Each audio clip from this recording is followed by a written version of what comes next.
Welcome, Blades. Sheffield United in the Cup. Did we expect to be talking about this? Did we expect to get this far? Did some of us even want to get this far? We're, of course, talking about United against Spurs. This is going to be, hopefully, a memorable night. You get this far, you might as well go for it. That's my attitude. And in this match preview, you'll get Blades and Tottenham team news ahead of Wednesday's 7:55 p.m. What's all that about? Kickoff at the Lane. We'll have some Spurs memories, player connections, and wait until the end for mine and Ollie's score predictions. A big shout out to our members, as well as NordVPN, the musical ensemble Parapeel, check them out, and our latest sponsor to the channel, Indigo Resurrection Bar, which is Sheffield United Way's dedicated pre-match drinking establishment. Hopefully you'll get a chance to go along before the game and actually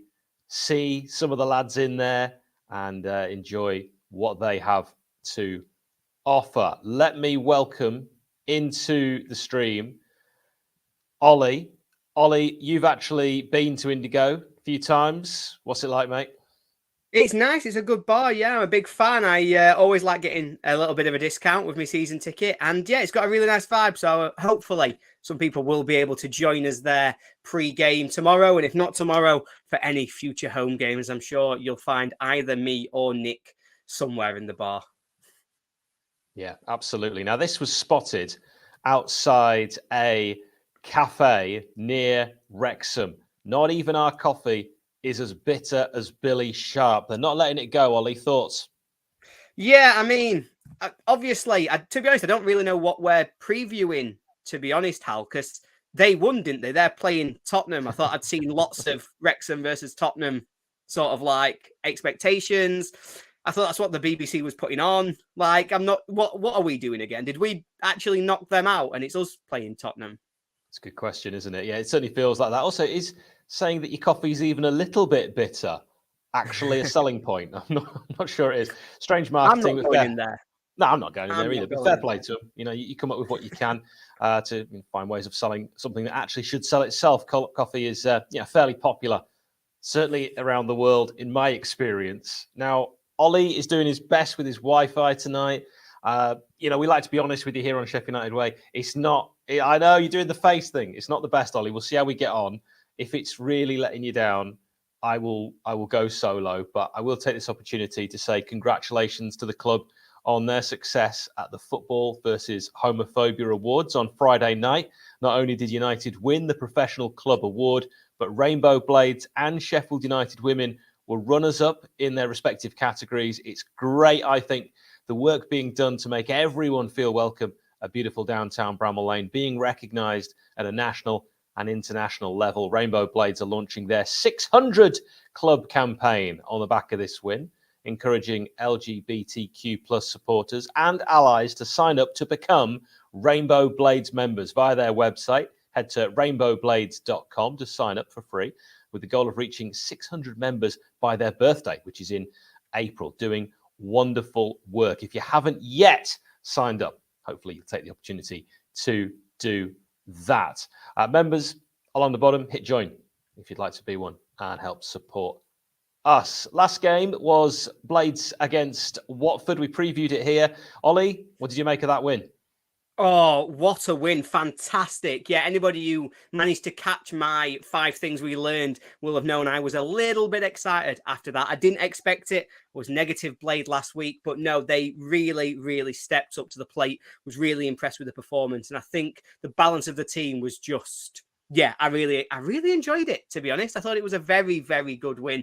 Obviously scrappy, but sometimes you just need those scrappy ones that go your way. And I think, to me, that's the real sign of a team that's making progress, because after those last 2 defeats, you thought maybe the fight could go, maybe there would be wider issues, but they just proved that that is not the case at all. Yeah, I've just noticed you've changed your name to Ollie McBlurry. Let us know in the comments if... Ollie's just beyond watchable. Don't you worry. We'll let him escape if that's the case. But I do want to hear about last time out, Ollie. And I know you're not actually going to talk about the last time out. Well, the last time out, the last time we played them at Bramall Lane, it was in the Premier League. It weren't United's finest hour, but it was a lockdown game. And that season didn't actually happen as far as I'm concerned. Lockdown games don't count. And so instead, I'm going to take you back to a Wednesday night game at Bramall Lane, under the lights, in the cup. Now, does that sound familiar, Hal? Oh, yes. It was 2015 and United were 1-0 down after the first leg of the Capital One Cup semi-final. The Capital One Cup, anyone know what happened to that? I hate these names. It's the League Cup, and it always will be. Well, 1-0 down from the first leg. And to be honest, there was a moment where we all thought that this game was done. Christian Eriksen, after about half an hour, scored a worldie. One of the great free kicks I've seen at Bramall Lane, if not the best I've seen. It's absolutely fantastic. And at that point, we're 2-0 down on aggregate. We're in League One. They're in the Premier League. You're thinking, we know what's happening here. There's no real hope. Let's just enjoy the game. Let's enjoy this performance. Let's enjoy the fact that we've given them at least a bit of a game. Enter Che Adams. Now, my word. He comes on in, I think, the 73rd minute. In the 75th minute, Ryan Flynn charges down the right, puts in a teasing cross that I think it's Porter just can't get on in the middle. Che's there at the back post for a lovely finish into the far corner. 1-1 on the night, and the Bramall Lane just starts rocking, and you're thinking, oh, God, is something special coming? Yes, something special is coming, because just 2 minutes later, the roof comes off. Because once again, we get a bit of space down the right. This time, Jamie Murphy is the tormentor in chief. He gets it to the byline, dinks across, back across. And as with most things, it went over Stefan Skugel's head.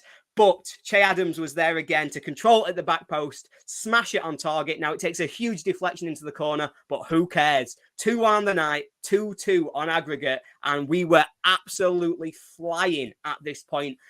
And then we nearly, one of the great nearly moments, nearly one more time, put ourselves ahead on the tie.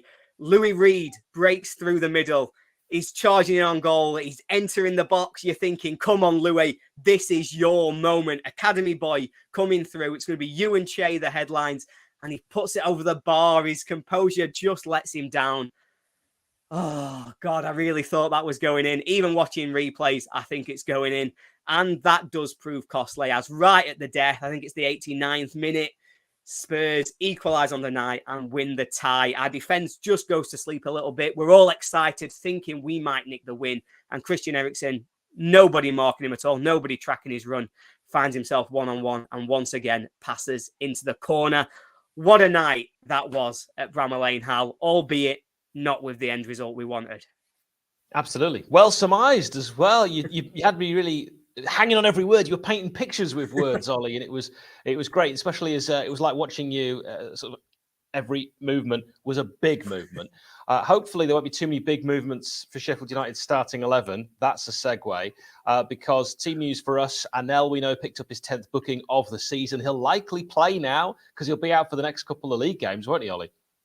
Yes, indeed. Obviously, with that extra suspension, he's going to miss 2 quite important league games. So, yeah, it makes sense for him to start this one and for him to play the 90, to be honest, because he's got a big rest coming up. This is what Nick thinks will actually happen, knowing that Paul Heckingbottom believes the fans will be crucial. The fans were excellent on Saturday, he said, from start to finish. It goes hand in hand. When you look at some of the players on the pitch, the fans will play a huge part in helping us.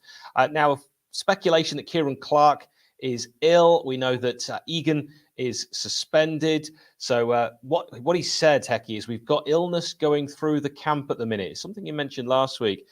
Kieran is one of those who's not in today. He said this yesterday. We've got a few missing. So we'll have to wait and see how everyone is. No one can really ever predict a Paul Heckingbottom starting 11. But Nick's had a bash, and he's gone with Bash at right centre-back. Anel at the centre. Jackie Longthrow, who's made it into the team of the week for the Championship.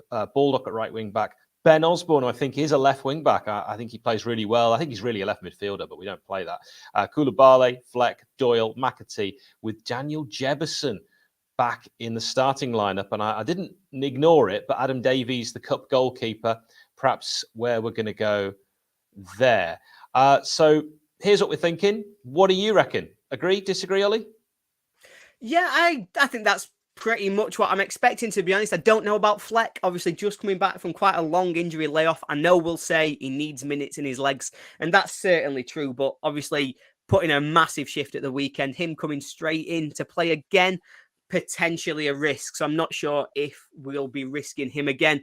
But mainly, yeah, I think that's the team I'm expecting. Kieran Clark would be playing if he hadn't got that illness. So yeah, I'm quite excited. I thought Doyle and Osborne both excellent on Saturday when they came on, made a real difference to our team, showed so much energy, fight, a little bit of quality as well, which is always good. So yeah, I think, don't get me wrong, we're playing Tottenham, but I quite like to see that team.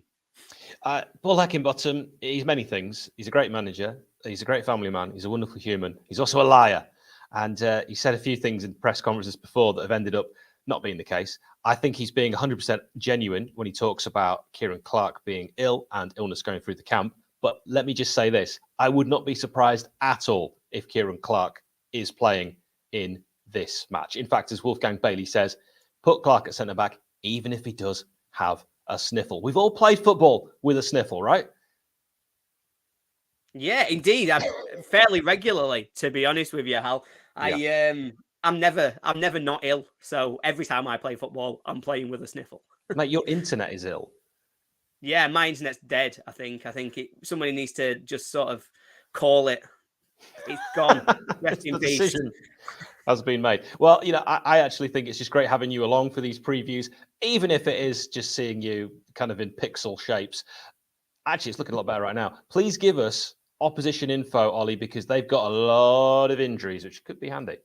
They have, yeah. It's a really interesting one. Obviously, their big injury right now is Antonio Conte. He's had surgery and he's been away from the sidelines for 3 of their last 4 games.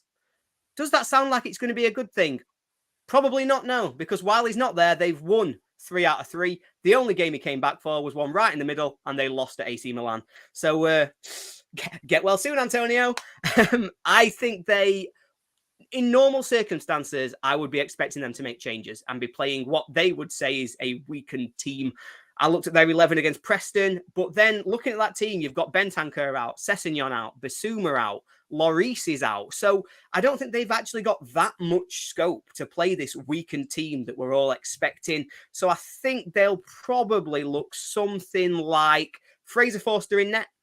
Now, I was listening to a football show earlier, and they made a really interesting point about, obviously, Forster's huge. He's a massive goalkeeper. He's a really good keeper, but actually test him, go down low in the corners, see if you can get him moving, because that's the one thing that holds him back is he as good a mover? Can he get down the same way? That's the one big flaw, I think, that stops him being a really top-class number 1. So maybe that's something United can try and exploit if possible. I think they'll have a back 3. I think it'll be Japhet Tanganga, Davinson Sanchez, and Clement Longley. His loan's not gone quite the way they wanted it to, but I expect him to come in for cup games like this one. I think Pedro Porro, after an absolute nightmare on his debut, will probably come in hoping for a little bit of an easier game in this one with Emerson Royale on the other side. He'll either win in the game or lose it for him, because that's just what he does. A little bit of a comedy defender at times, but also can be a fantastic player. So it'll be interesting to see what he brings.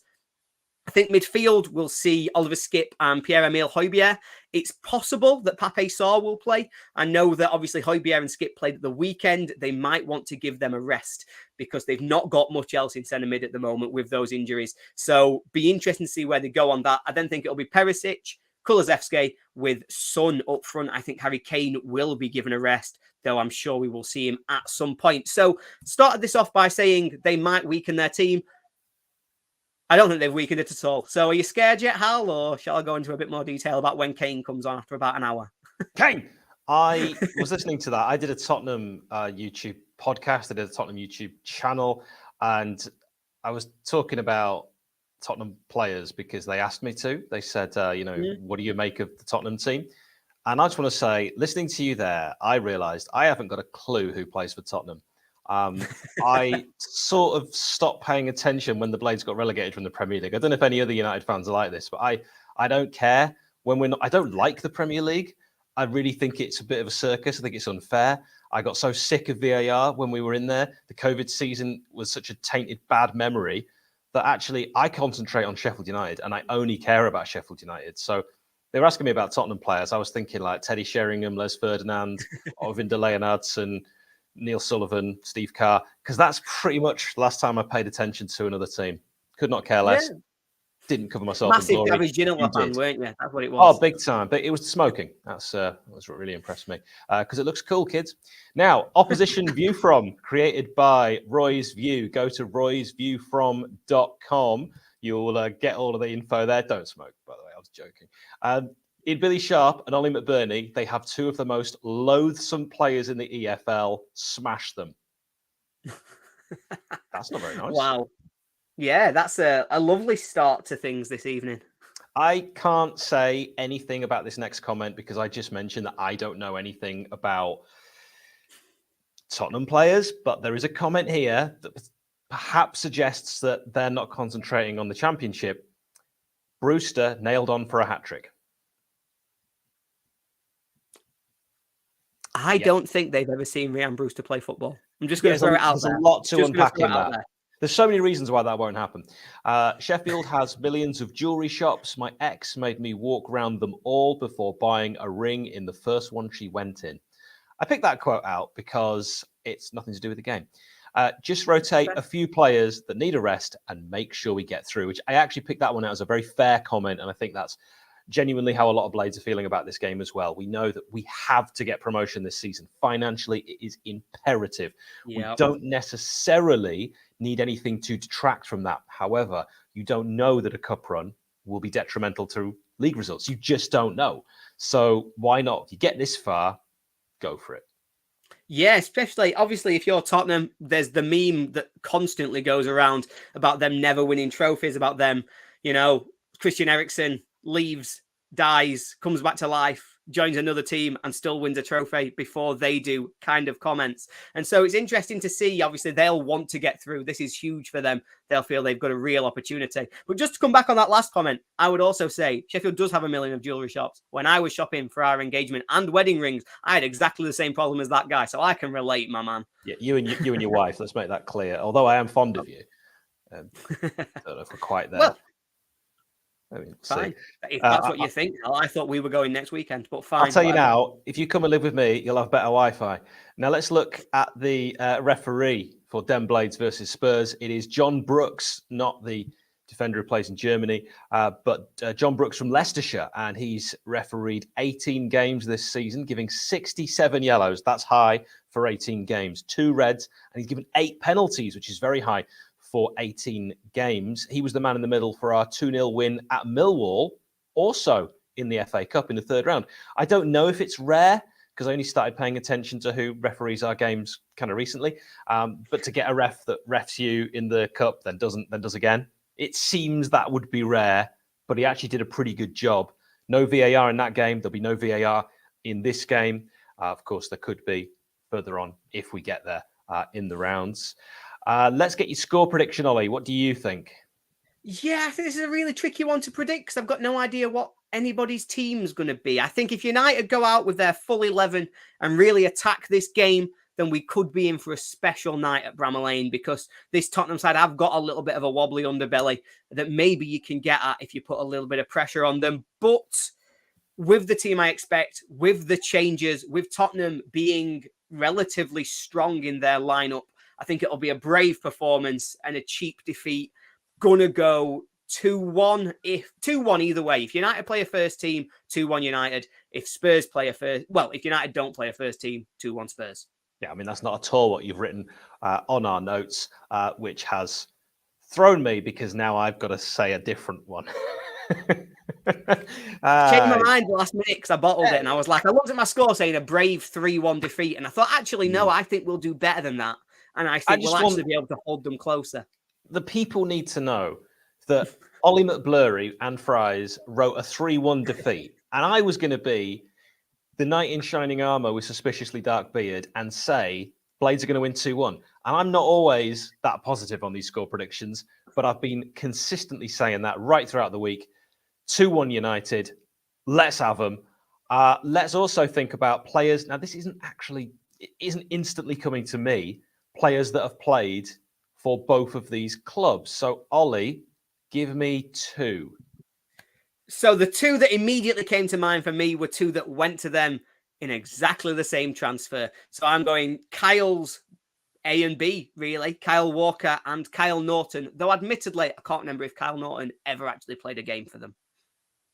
Oh, I'm sure he did, but I probably have to look that up. I mean, I'm almost certain he did. I'll say Michael Brown, my lords, who I didn't really like the way he kind of left Sheffield United. It was very much like, oh, I'm going to go. I'm going to let you know I'm going, and I'm going to Tottenham when my contract runs out, so you're not going to get, a whole load of money. But Kyle Norton, I've just looked it up, played well over 40 games for Tottenham. And Roger Nielsen, which I don't think many Spurs fans will even remember Roger Nielsen playing for them, but he didn't put a foot wrong in the few games that he played the Norwegian international, one of my favourite ever left backs or centre backs. Took a mean penalty once against Coventry. I loved Roger Nielsen. Also to this day, still my sister's favourite ever Sheffield United player. Very handsome man, so no real surprise as to why. Ollie, we made it. We did it. We got through. God bless you and all who sail in you. Thank you very much. I don't know what that meant. Blades fans for joining us. Let us know other players we've forgotten about that played for both. Let me know your thoughts on if England should have enforced the follow-on and if Jimmy Anderson is too old to still be batting, and your score predictions. No, not having it out. Not having it out. Should they have enforced the follow-on, I will let you debate. I'm not having any debates on Jimmy Anderson's age. Mate, he's too old. He's too old to swing a stick. He's what? He's going forever. He's going he's forever. Older than me. I don't care. Let us know your thoughts on all of the above. Nick's going to have a go at me off air for talking about another sport. And good luck, United. I think we're going to win. Ollie thinks we're going to lose 3-1. I'm not going to let you say anything else. Bye.